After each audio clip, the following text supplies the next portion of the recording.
Welcome to the Tabernacle tent. We are going to continue with the study on the Feast of Tabernacles. A few other videos on the playlist about this feast coming up, one of God's feast days, the 7th feast day, which goes for a week, 7 days. So I will be starting at Zechariah 14, verse 16. All who survive of all the nations that have marched against Jerusalem will go up year by year to worship the King, Yahweh Sabaoth, and to keep the Feast of Tabernacles. Should one of the races of the world fail to go up to Jerusalem to worship the King, Yahweh Sabaoth, there will be no rain for that one. Should the race of Egypt fail to go up and pay its visit, on it will fall the plague, which Yahweh will inflict on each one of those nations that fail to go up to keep the Feast of Tabernacles. Such shall be the punishment for Egypt, and for all the nations that fail to go up to keep the Feast of Tabernacles. When that day comes, the horse bells will be inscribed with the words, "Sacred to Yahweh," and in the temple of Yahweh the very cooking pots will be as fine as the sprinkling bowls at the altar, and every cooking pot in Jerusalem and in Judah shall become sacred to Yahweh Sabaoth. All who want to offer sacrifices will come and help themselves from them for their cooking. There will be no more traders in the temple of Yahweh Sabaoth when that day comes. Okay, so I'm under torchlight in this little tabernacle tent of mine. It was very windy the last video. I'm glad that has died down a bit, the wind. Chapter 14. See, a day is coming for Yahweh when the spoils taken from you will be divided among you. Yahweh will gather all the nations to Jerusalem for battle. The city will be taken, the houses plundered, the women ravished. Half the city will go into captivity, but the remnant of the people will not be cut off from the city. Then Yahweh will take the field. He will fight against these nations as he fights in the day of battle. On that day, his feet will rest on the Mount of Olives, which faces Jerusalem from the east.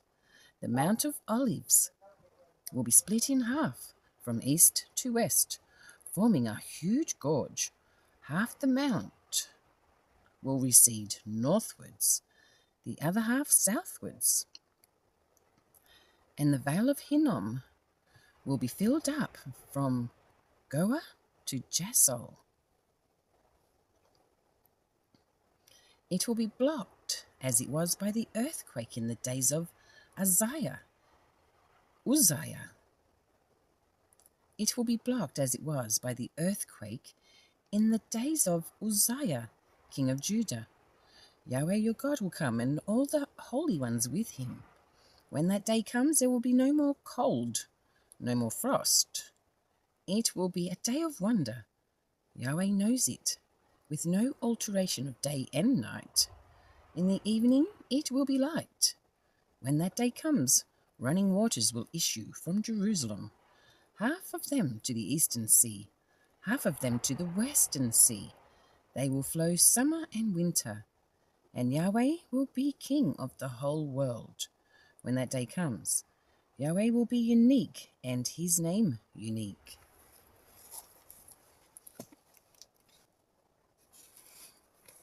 The entire country will be transformed into plain from Geba to Rimmon in the Negeb, and Jerusalem will be raised higher, though still in the same place, from the gate of Benjamin to the site of the first gate, that is to say, to the gate of the corner, and from the tower of Hananel to the king's winepress.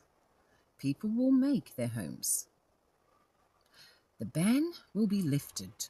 Jerusalem will be safe to live in. And this is the plague with which Yahweh will strike all the nations who have fought against Jerusalem.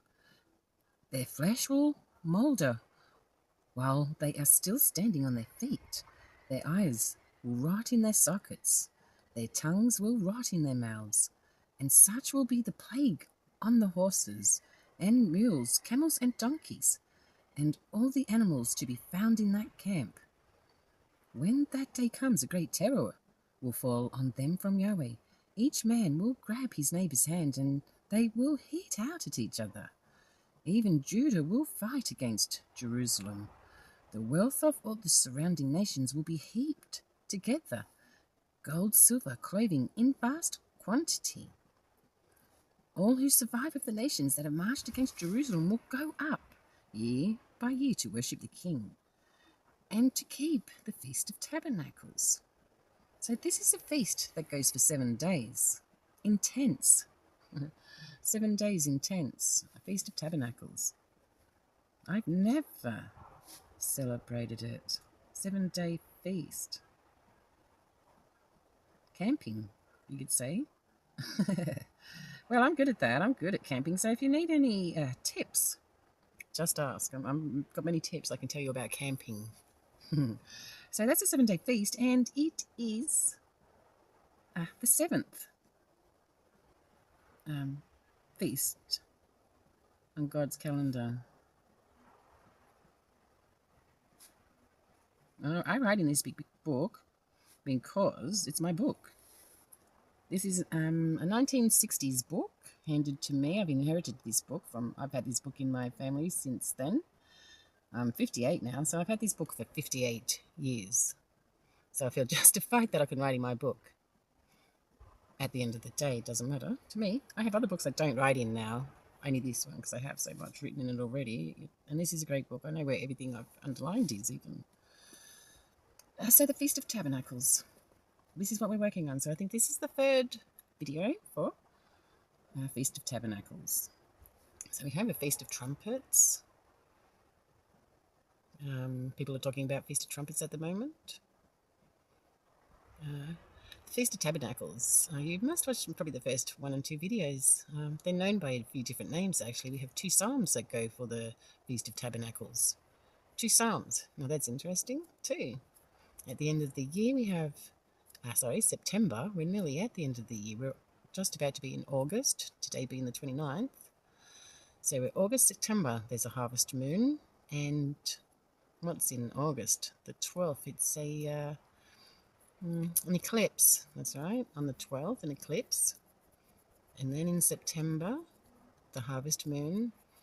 And the end of the year, December, full moon on the 24th, I think, here, Australia, and 25th, 26th, those days there. That's a super moon, that one, and it's also called a harvest moon, so that's interesting as well. Okay, so we're talking about the vineyard, the boss of the vineyard. He's coming. So hallelujah, hallelujah to your mighty name, the Holy Jesus. He's so good. His plan is, I can see going to plan. Okay, let's continue because I can. So there's many chapters, many times it says, when that day comes, that's chapter 13 here, when that day comes, a fountain will be opened for the house of David and the citizens of Jerusalem for sin and impurity. That's interesting. All the clans that remain, clan by clan, with their wives by themselves, when that day comes, they're grieving here. So if we keep going back, grieving by themselves. Let's find the Messiah. Okay, I was going to read 11:16 quickly. Of course I can, because I can. I can quickly read this. I've got time. Oh, got data after an annoyance of trying to get that today. Okay, 11:16 Zechariah. I couldn't imagine trying to be by a lamp. This is a bright torch. LED lights, hectic for your eyes. I've had all day, but the distractions through the day that keep me busy. Okay, so let's continue. I've got to get this right. Let's start at the 15. Next, Yahweh said to me, now take the gear of an incompetent shepherd, for I am now going to raise an incompetent shepherd in this country. He will not bother about the lost. He will not look for the stray. He will not heal the wounded. He will not support the weary, but he will only eat the flesh of the fat beasts and tear off their hooves. Ooh. Trouble is coming to the worthless shepherd. who deserts the flock. May the sword strike his arm and his right eye. May his arm wither entirely. May his eye be totally blinded. Okay, so that's quite a thing too, isn't it? The deliverance and restoration of Jerusalem. Something about a whistle here too. A whistle. I am going to whistle to them and gather them in, for I have redeemed them. They will be as numerous as they used to be. I've scattered them among the peoples, but from far away they will remember me. They will teach their sons, and these will return. I mean to bring them back from the land of Egypt, and gather them from Assyria. I shall lead them into the land of Gilead and Lebanon, and even that will not be large enough for them. They will pass through the sea of Egypt, and he will strike the waves on the sea. All the depths of the Nile will be dried up. The arrogance of Assyria will be cast down, and the scepter of Egypt be taken away. Their strength will be in Yahweh. In his name they will glory. It is Yahweh who speaks. Open your gateways, Lebanon, and let the fire burn down your cedars. Wail, cypress. For felled is the cedar. The mighty ones have been brought low. Wail, oaks of Bashan, for the impenetrable forest has been felled. The wailing of the shepherds is heard. Their glorious pastures have been ruined. The roaring of the young lions is heard. The thickets of the Jordan have been laid waste. So the Messiah, chapter 9:9. Rejoice, heart and soul, daughter of Zion. Shout with gladness, daughter of Jerusalem. So there's two daughters, a daughter of Zion, a daughter of Jerusalem. There's a daughter of Elam. There's a daughter of Babylon. Daughter of... So there's all these daughters. Okay, continue. Let's start again. No, let's continue. See now, your king comes to you. He is victorious. He is triumphant, humble, and riding on a donkey. On a colt, the foal of a donkey. He will banish chariots from Ephraim and horses from Jerusalem. The bow of war will be banished. He will proclaim peace for the nations. His empire shall stretch from sea to sea, from the river to the ends of the earth. The restoration of Israel. As for you, because of the blood of your covenant, I am sending back your prisoners from the pit, in which there is no water. To you, daughter of Zion, the hopeful captives will return. In compensation for your days of banishment, I will give you back double, for I bend my bow. It is Judah. I make Ephraim its arrow. I am going to brandish your children, Zion, against your children, Javan. I mean to make you like the sword of a hero. Yahweh will appear above them, and his arrow will flash out like lightning. The Lord Yahweh will sound the trumpet and advance in the storms of the south. Yahweh Sabaoth will protect them. They will trample sling stones underfoot. They will drink blood like wine. They will be soaked in it like the horns of an altar. Yahweh their God will give them victory when that day comes. He will pasture his people like a flock, like the flashing jewels of a diadem on his land. What joy and what beauty shall be theirs! Corn will make the young men flourish, and sweet wine the maidens. 10. Faithfulness to Yahweh. Ask Yahweh for rain at the time of the spring rains, for it is Yahweh who sends the lightning and gives the showers of rain. He gives bread to man and grass to the cattle. Because the teraphim utter futile words, and the diviners have lying visions, and publish empty dreams, and voice misleading nonsense. Naturally, the people stray like sheep. They wander because they have no shepherd. My anger burns against the shepherds, and I mean to punish the he-goats.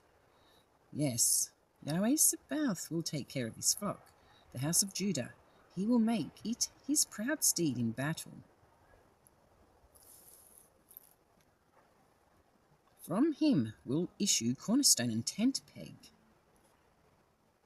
From him the bow of battle. From him all the leaders. Together they will be like heroes, trampling the dirt of the streets in battle. So the word teraphim, often the word for a household god, here means instruments of divination. Okay, so what else here? The new promised land is larger than Israel and includes Aramaean, Phoenician, and Philistine cities, a victorious coming out of it. So they're talking about Alexander here as well. So a victorious campaign against these territories, probably that of Alexander in 333, is seen as the action of Yahweh. B. Okay, so no, it's B, A, B, C, D. Let me go back here. Somewhere where are we going? So Tyre and Sidon, they are the colonists. So Tyre and Sidon, they are the colonists. That's in Isaiah somewhere. Work that one out. Okay, so let's continue backwards. I don't mind reading a book backwards sometimes. So this one's interesting too. The fast of the 4th month, the fast of the 5th, the fast of the 7th, and the fast of the 10th are to become gladness and happiness, the days of joyful feasting for the house of Judah, but love the truth and peace. So we have feast days there. Fast days. So the 4th month, 5th month, 7th month, and 10th month. Okay, it's interesting, isn't it? A prospect of messianic salvation. So this is chapter 8, verse 20. Yahweh Sabaoth says this: there will be other peoples yet, and citizens of great cities, and the inhabitants of one city will go to the next and say, come, let us go and entreat the favor of Yahweh, and seek Yahweh Sabaoth. I am going myself. And many peoples and great nations will come to seek Yahweh Sabaoth in Jerusalem, and to entreat the favor of Yahweh. Yahweh Sabaoth says this: in those days 10 men of nations of every language will take a Jew by the sleeve and say, we want to go with you, since we have learnt that God is with you. It's beautiful, isn't it? So the word of Yahweh Sabaoth is addressed to me as follows. It says, Yahweh Sabaoth says this: I am coming back to Zion. A prospect of messianic salvation. Chapter 8. The word of Yahweh Sabaoth was addressed to me as follows. Yahweh Sabaoth says this: I am burning with jealousy for Zion, with great anger for her sake.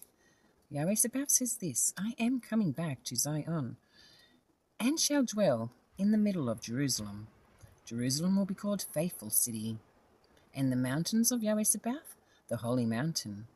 Yahweh Sabaoth says this: old men and old women will again sit down in the squares of Jerusalem, every one of them staff in hand, because of their great age. And the squares of the city will be full of boys and girls playing in the squares. Yahweh Sabaoth says this: if this seems a miracle to the remnant of this people in those days, will it seem one to me? It is Yahweh Sabaoth who speaks. Yahweh Sabaoth says this: now I am going to save my people from the countries of the east and from the countries of the west. I will bring them back to live inside Jerusalem. They shall be my people, and I will be their God in faithfulness and integrity. Yahweh Sabaoth says this: let your hands be strong, you who hear, and now listen to these words from the mouths of the prophets, who have been prophesying since the day when the temple of Yahweh Sabaoth had its foundation laid for the rebuilding of the sanctuary. For before the present day, men were not paid their wages, and nothing was paid for the animals either. And because of the enemy, there was no security for a man to go about his business. I had set every man against everyone else. But now, with the remnant of this people, I am not as I was in the past. It is Yahweh Sabaoth who speaks, for I mean to spread peace everywhere.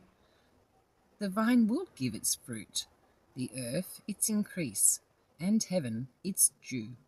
I am going to bestow all these blessings on the remnant of this people, just as once you were a curse among the nations, you house of Judah and house of Israel. So I mean to save you for you to become a blessing. Do not be afraid. Let your hands be strong.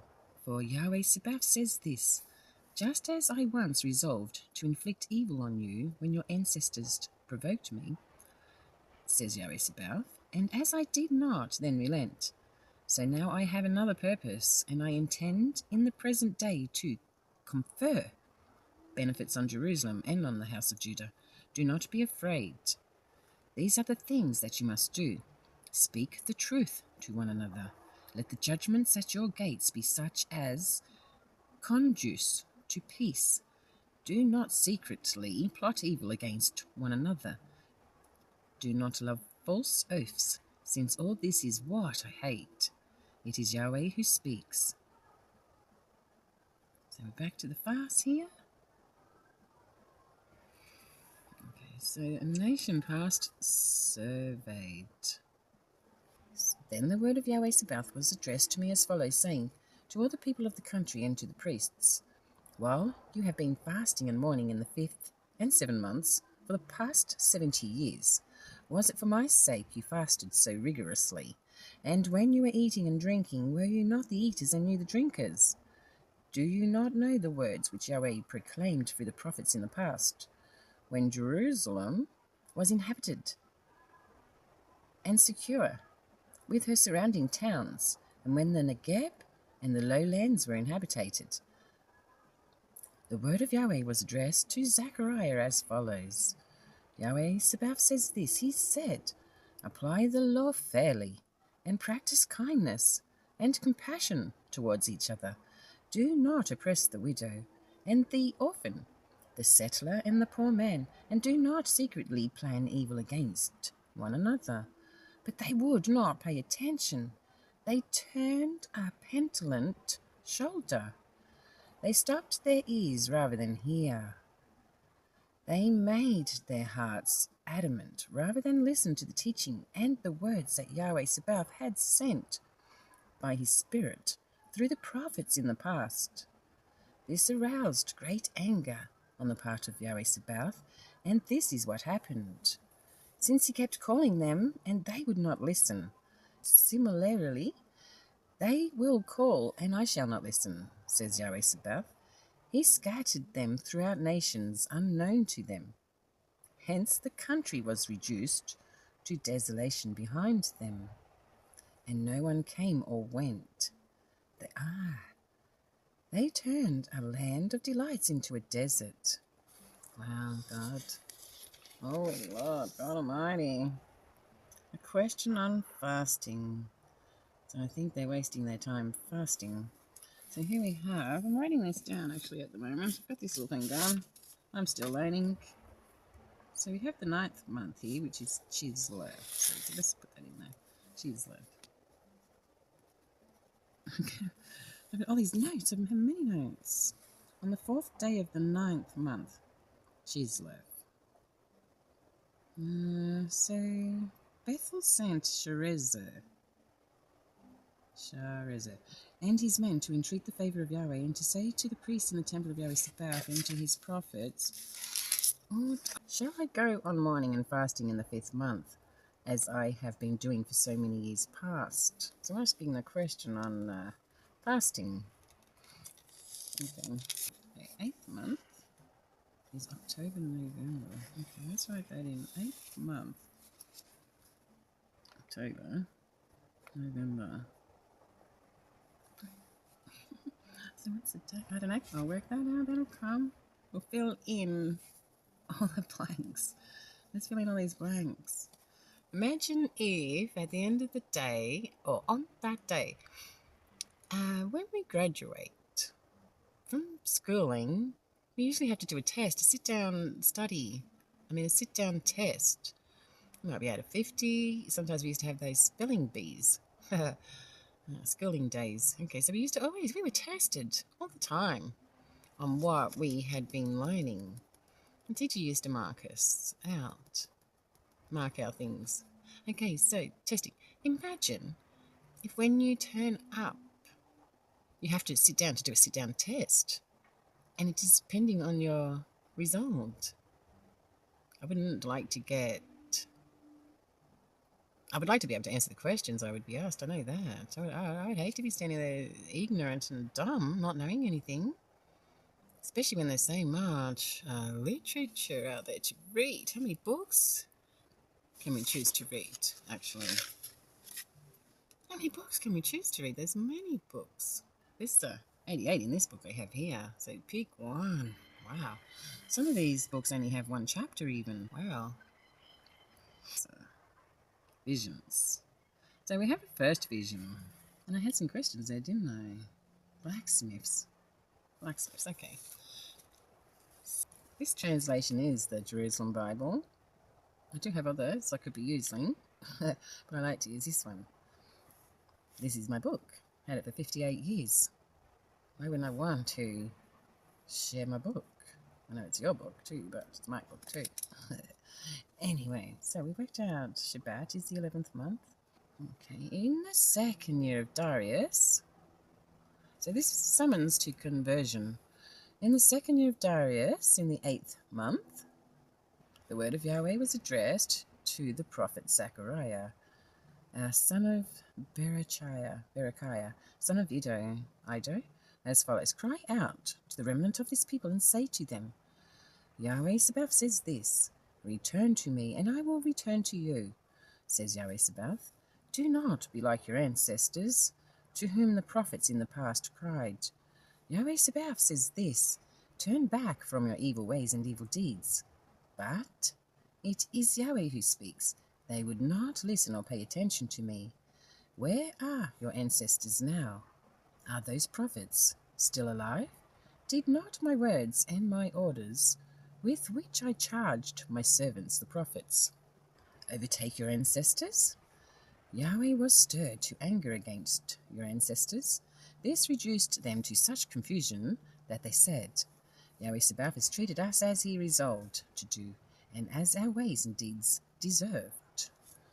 So on the 24th day of the 11th month of Shabbat, in the second year of Darius, the word of Yahweh was addressed to the prophet. I saw a vision during the night. It was this: a man was standing among the deep-rooted myrtles. Behind him were horses, red and sorrel and black and white. I said, What are these, my lord? And the angel who was talking to me said, I will explain to you what they are. The man standing among the myrtles answered, They are those whom Yahweh has sent to patrol throughout the world. They then spoke to the angel of Yahweh standing among the myrtles. They said, We have been patrolling the world, and see the whole world is at peace and rest. The angel of Yahweh then spoke and said, Yahweh Sabaoth, how long will you wait before taking pity on Jerusalem and the cities of Judah, on which you have inflicted your anger for the past 70 years? Yahweh then replied with very consoling words to the angel who was talking to me. The angel who was talking to me then said to me, Make this proclamation. Yahweh Sabaoth says this, I feel most jealous love for Jerusalem and Zion, but very bitter anger against the proud nations. For my part, I was only a little angry, but they have overstepped all limits. Yahweh then says this, I turn again in compassion to Jerusalem. My temple there shall be rebuilt. It is Yahweh Sabaoth who speaks, and the measuring line will be scattered, and the measuring line will be stretched over Jerusalem. Make this proclamation too. Yahweh Sabaoth says this, My cities are once more going to be very prosperous. Yahweh will again take pity on Zion and make Jerusalem his very own. The second vision, the horns and the smiths. Okay, so what's this one? Chapter 2. Okay, that's just got the title, The Man with a Measuring Line. Okay, so this title in here, The Horns and the Smiths. That's interesting, isn't it? Chapter 2. Vision. Second vision.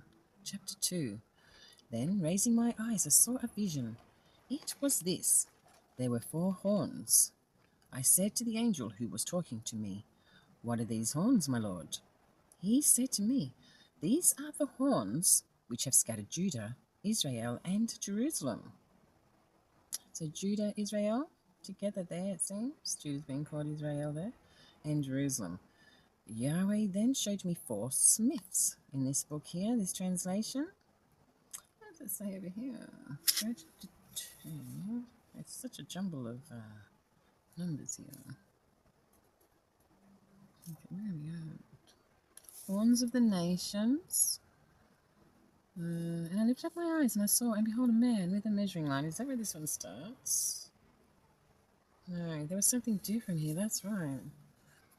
4 smiths. Okay, I see this here. 4 horns, 4 smiths. The 4 horns represented the empires or kingdoms that persecute and oppress the people of God.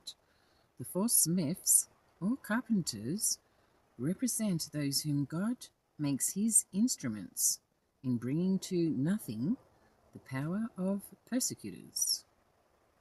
Okay, so that's answering that question there a bit. Pretty good. Blacksmiths, 4 smiths. Okay, that's pretty cool. Anyway, that's what it is. Love to find time to do what I want to do here. Because you have 6, 7, 8, 9, 10, 12, and 13 here. But then you've also got 10, 11, 12. So it seems to be a double something here. It's very interesting. This Jerusalem Bible actually does hold a lot of clues. I must say, though, this is an older version. This is from the 1960s. I did pick my daughter up a Jerusalem Bible from the local charity shop, and it's actually missing what this book has in it. Some things this book has in it. So that's very interesting. They're even taking stuff out of this now as well. I do want to have a check of this because I want to see what's going on with that. The newest one. I haven't checked to see about the acrostics actually, because there's much that is being taken out of the Word of God. Really, best get yourself some hard copies. Okay, so we go to the smiths. Yahweh then showed me 4 smiths, and I said, "What are these coming to do?" He said to me, "Those are the horns which have so scattered Judah that no one has dared to raise his head. But these have come to lay them low, to strike down the horns of the nations who lifted their hands against the land of Judah in order to scatter it." Okay, so the 3rd vision. Then, raising my eyes, I saw a vision. It was this. There was a man with a measuring line in his hand. I asked him, "Where are you going?" He said, "To measure Jerusalem, to find out her breadth and her length." And then, while the angel who was talking to me stood still, another angel came forward to meet him. He said to him, "Run and tell that young man this. Jerusalem is to remain unwalled because of the great number of men and cattle there will be in her. But it is Yahweh who speaks, I will be a wall of fire for her, all round her, and I will be her glory in the midst of her." 2 exhortations to the exiles. Up, up, and leave the land of the north. It is Yahweh who speaks. For to the 4 winds of heaven I have scattered you. It is Yahweh who speaks. Zion, up. Dweller in Babylon, flee. For Yahweh Sabaoth says this, He whose glory has sent me here. As regards the nations who despoiled you, for whoever touches you touches the apple of my eye. See now, I raise my hand over them, for them to be plunder for their slaves. And you will know that Yahweh Sabaoth has sent me. Sing, rejoice, daughter of Zion, for I am coming to dwell in the middle of you. It is Yahweh who speaks. Many nations will join Yahweh on that day. They will become his people. But he will remain among you. And you will know that Yahweh Sabaoth has sent me to you. But Yahweh will hold Judah as his portion in the Holy Land, and again make Jerusalem his very own. Let all mankind be silent before Yahweh, for he is awakening and is coming from his holy dwelling. So the fourth vision.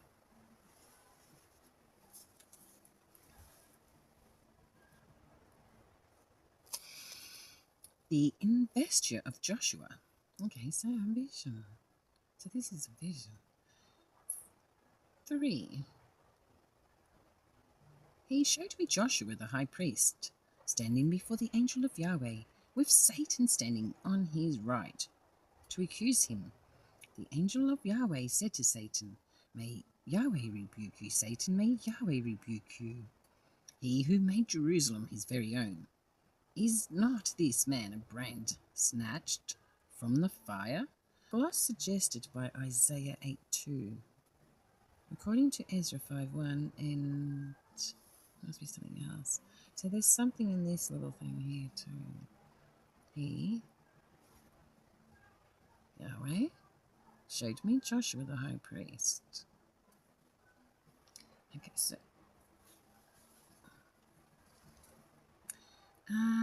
Joshua, is this not a man snatched from the fire?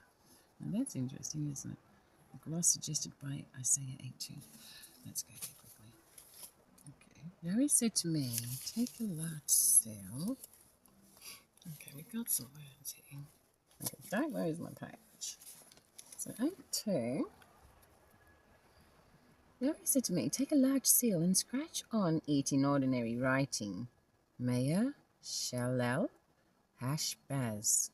Then find me reliable witnesses, Uriah the priest, and Zechariah son. So Zechariah. Okay. I went to the prophetess. She conceived and gave birth to a son. Yahweh said to me, call him Meher Shalal Hashbaz, for before the child knows how to say mother or father, the wealth of Damascus and the booty of Samaria will be carried off before the king of Assyria. So why was I led here to read this? Uriah the priest. Okay. I'm getting chilly. I'm going to get the fire thing going on. Yeah, it's getting cold. It's going to be a cold night, apparently. It's going to snow. Tassie, probably. You're going to get snow. Highlands, New South Wales, SCT. I did see the weather report. Okay, let's make a little candle. Yes, I'm in a tent. Camping in a tent. If you need any hints on how to camp, oh my gosh, I've probably got some. Okay, I've got this little fire thing. It's not great. I can probably say it's not great, but it's good to heat my grubber up that's sitting right next to me. Okay, I can turn it right down. It does heat up the room really quickly, you can see.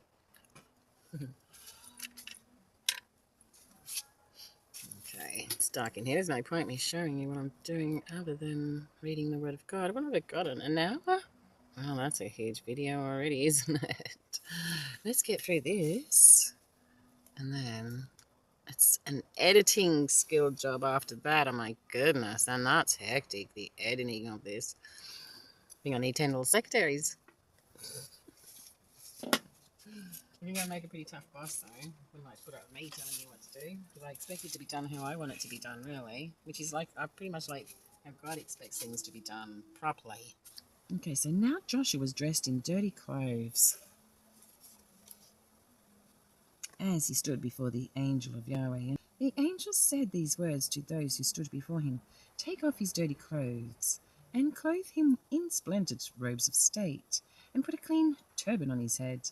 They clothed him in splendid robes of state and put a clean turban on his head.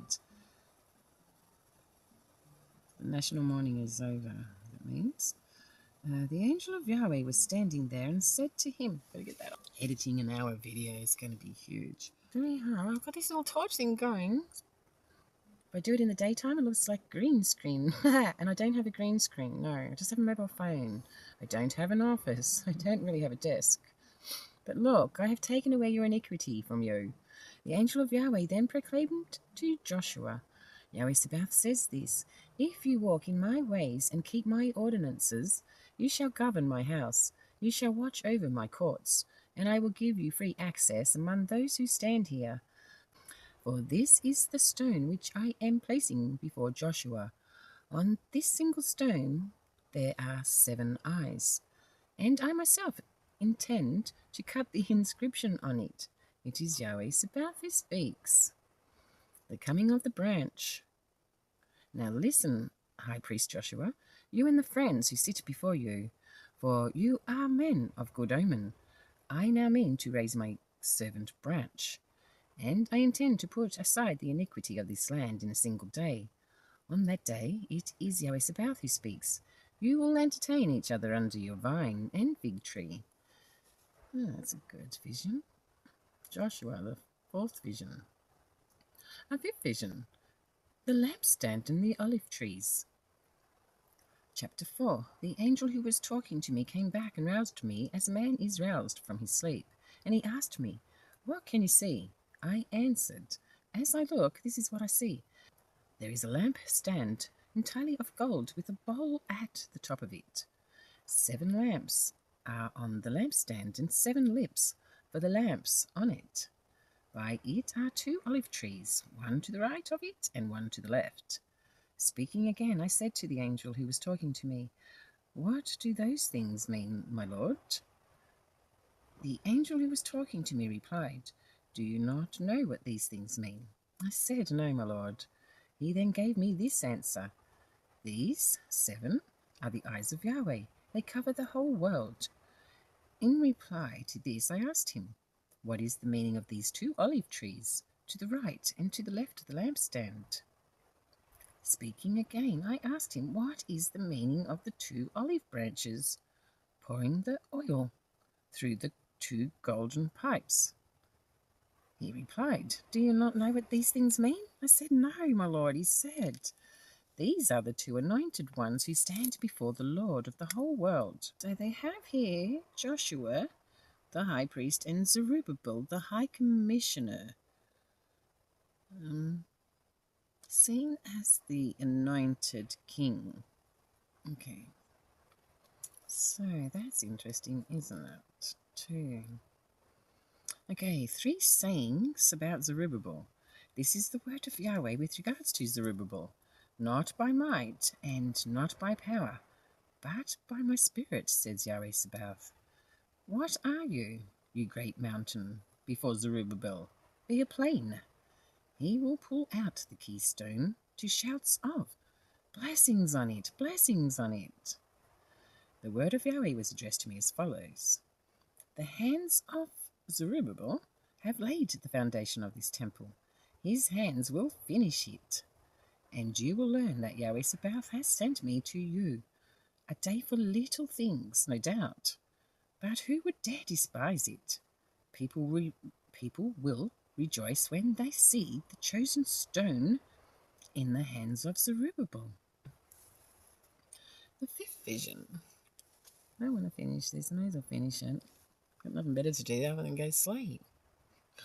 6th vision. The flying scroll. Again, I raised my eyes, and this is what I saw: a flying scroll. The angel who was talking to me said, "What can you see?" I replied, "I can see a flying scroll. It is 20 cubits long and 10 cubits broad." He then said to me, "This is the curse, capital C, sweeping across the face of the whole country. According to what it says, every thief will be banished. According to what it says, everyone who swears falsely by my name will be banished. I am going to let it loose." It is Yahweh Sabaoth who speaks, "to enter the house of the thief and the house of anyone who swears falsely by my name, to settle in his house, to consume it, timber, stone, and all." Wow. Every thief and everyone who swears falsely by my name, banished, according to what it says, to be consumed, house and timbers, all. So the 7th Seventh vision, the woman in the bushel. So it's a basket. And King James, ephah, a measuring container. So we're up to chapter 5, verse 5, the seventh vision, the woman in the bushel. The angel who was talking to me came forward and said to me, "Raise your eyes and see what this is moving forward." I said, "What is it?" He said, "This is a bushel moving forward." He went on, "This is their iniquity throughout the country." At this, a disc of lead was raised, and I saw a woman, a capital W, sitting inside the bushel. He said, "This is wickedness," capital W. And he forced her back into the bushel and closed its mouth with the mass of lead. I raised my eyes, and this is what I saw. 2 women appearing. The wind caught their wings. They had wings like a stork's. They raised the bushel midway between earth and heaven. I then said to the angel who was talking to me, "Where are they taking the bushel?" He replied, "They mean to build a temple for it in the land of Shinar, and to make a plinth on which to place it." So it did say between heaven and earth. They raised the bushel midway between earth and heaven. So, and they mean to make a plinth on which to place it. So A in the notes, 5a. So wickedness is banished to Babylon, where it is worshipped. But, it says between heaven and earth. They lifted it up. Okay, so that's interesting too, isn't it? So the 8th vision of Zechariah, chapter 6. Again, I raised my eyes, and this is what I saw. 4 chariots coming out between the 2 mountains, and the mountains were mountains of bronze. Okay, so there is a prophecy here, Alexander, in the book, The Cave of Treasures. A prophecy of King Alexander, with the help of God, placed behind 2 mountains the tribes of Japheth. And I'm just going on memory here, thinking it through. No, thinking. I'm thinking. Okay, just let me think for a second. I'm going to get back on track. Okay, so Gog and Magog. These are the tribes, their family line from Japheth, have been locked behind these. Well, there was 2 mountains. Now, I'm not sure if that's the Pillars of Gibraltar. Gibraltar. I think you might get it. Also, they're called the Children of the North. These 2 mountains. I could pull the book out, but I'm just going on memory here for a little minute. Anyway, so there's 22 nations or 24 nations behind those gates. And what it says is when they're calling peace and safety, that is when these gates open up. When they're eating and drinking and getting married and la-di-da, these gates of the north are opened. Now, this is only through my own study, the restrainer are these gates. Now, God built these gates to last, bronze, with a certain oil or pitch, like a tar of some sort. Anyway, I could read that, but I have actually got that prophecy in a playlist, so I might try and work out a way how to direct you to that. Or I might just have to have a look at that and try and get that back out there, because I have actually uploaded that, so that's interesting as well. Now, these things, these 2 mountains. 2 mountains. Okay, so I do have that I have an upload of that prophecy, the Cave of Treasures, so look for that. I have many videos. I don't know how many videos I have now. actually. Many. Okay, so let me go. I think I'll start here. So the first chariot had red horses, the second chariot had black horses. So these are the ones that are going to come, and these are the ones patrolling the world. Let's continue just to read the 8th vision. Again, I raised my eyes, and this is what I saw. 4 chariots coming out between the 2 mountains, and the mountains were mountains of bronze.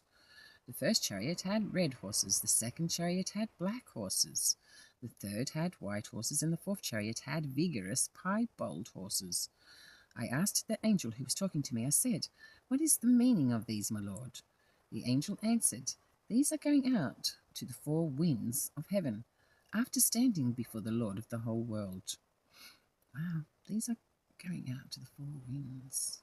Isn't that where we're all collected to, the 4 winds? And then the red horses are going out to the country of the east. The black horses are going out to the country of the north. And the white are going out to the country of the west. And the piebald.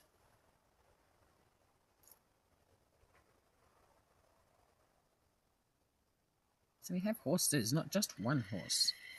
So the first chariot had...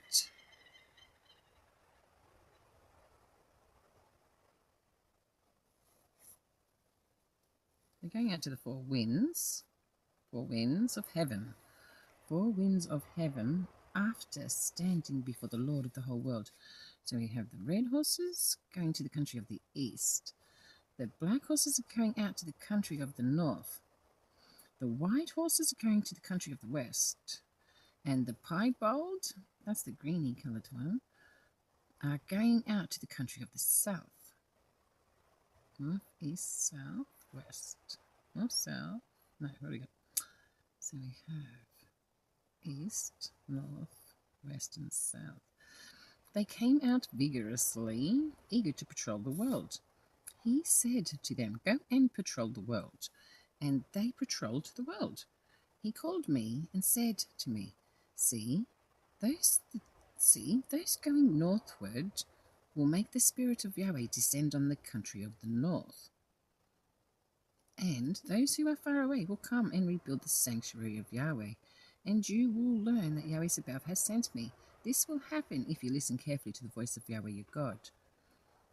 And those who are far away will come and rebuild the sanctuary of God. So this is not quite a bad vision, is it? 4 horses, 4 chariots. Okay, we have the chariots. And red horses. The first chariot had red horses, not just one red horse. They're looking just good. Cool. Okay, it's climbed up in here a bit. That's good. That's interesting, isn't it? Jedaiah. Okay, the votive crown. And the word of Yahweh was addressed to me as follows: Take the offerings of the captives of Heldai, Tobijah, and Jedaiah, and go to the house of Josiah, son of Zephaniah, who has arrived from Babylon. Take the silver and gold, make a crown, and set it on the head of Joshua, son of Jehozadak, the high priest, and say this to him: Yahweh Sabaoth says this, Here is a man whose name is Branch. Where he is, there will be a branching out. And he will rebuild the sanctuary of Yahweh. It is he who is going to rebuild the sanctuary of Yahweh. It is he who is going to wear the royal insignia. He will sit on his throne as ruler, and a priest shall be at his right hand. Perfect peace will reign between these 2, while the crown will be a glorious memorial to Heldai, Tobijah, and Jedaiah, and to Josiah, son of Zephaniah, in the sanctuary of Yahweh. So that wasn't quite smooth reading, was it? And then we get to the question on fasting. So that is the book of Zechariah. Not all bad. So this one here, though, these mountains, 2 mountains of bronze. I know there is a psalm that says something about bronze gates as well. I don't know. I don't know. I'm going to have to move on really quickly, I think, from this. So, where this study started from? Feast of Tabernacles. So, the fast of the 4th month, the fast of the 5th, the fast of the 7th, the fast of the 10th are to become gladness and happiness and days of joyful feasting for the house of Judah, that love the truth and peace. Okay, month of July. Okay, so the destruction of the temple in 587 had been commemorated by a fast in the month of July. Now, who knew that? I didn't know that. I'm just learning that now. Fair enough. Now rebuilding has begun. So in the month of July, what would be, are these dates? No, they're months. What day would you be fasting on to commemorate that? I wouldn't know. Ah, a fast. Would it be a one-day fast, which some of the God's feast days does have a one-day fast in them. Where's my little book? My little book's here. Where's all my notes? That's another night. That's another study. It's all coming together though, Lord. Slowly but surely we'll get there. Slowly but surely we'll get there. So these lot here, the 10. Okay, so I'm happy to leave it there, Holy Father in heaven. That's the book of Zechariah. I didn't know I was going to be reading that. Except for I came thing. I did. Just flicking through my book. Okay. So I've been flipping through the book and we've come back to what this study was all about. I will add to the playlist. Feast of Tabernacles. It's a 7-day feast camping. No, it's the 7th feast, that's right. And it's always on the 15th day of the month. Of the 7th month. Whenever that is. Okay, I've got great notes in this. Whoever has this book one day is going to have some great notes. So the 7th month. This won't be hard to work out. This one here. So that's a card feast day. 7 is the 7th feast. Feast of Tabernacles. So we're going to put Feast of Tabernacles on the time here because we must work this out. I say it is coming up.